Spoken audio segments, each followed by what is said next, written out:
भारत पुरजोर तरीके से कोरोना वैक्सीनेशन में जुटा हुआ है। 18+ को जब से वैक्सीन लगना शुरू हुआ उसके कुछ समय बाद ही वैक्सीन की कमी को देखा जा रहा है।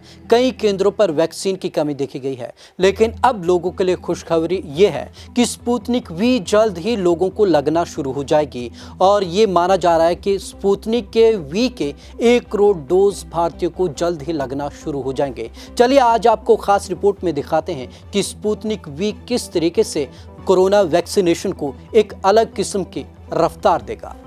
रूस में बनी स्पुतनिक वी जल्द ही सरकारी टीकाकरण केंद्रों पर उपलब्ध होगी। कोविड-19 वर्किंग ग्रुप के चेयरमैन डॉक्टर एनके अरोड़ा ने कहा कि यह वैक्सीन मुफ्त उपलब्ध कराई जाएगी। उन्होंने कहा अभी स्पुतनिक वी केवल प्राइवेट सेक्टर में उपलब्ध है, सप्लाई पर निर्भर करेगा। हम इसे हमारे मुफ्त टीकाकरण कार्यक्रम के तहत उपलब्ध कराना चाहते हैं। गांव-गांव पहुंचेगी स्पुतनिक वी।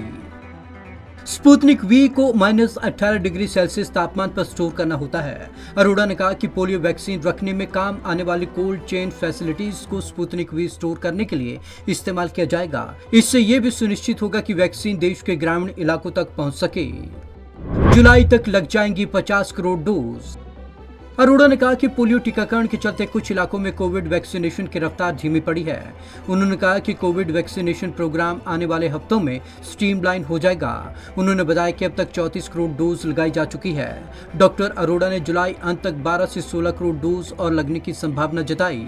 जनवरी में केंद्र ने कहा था कि जुलाई के अंत तक करीब 50 करोड़ डोज लगा दी जाएंगी ताकि प्राथमिकता वाले समूहों को कवर किया जा सके। डेली 1 करोड़ को वैक्सीन लगाने का टारगेट।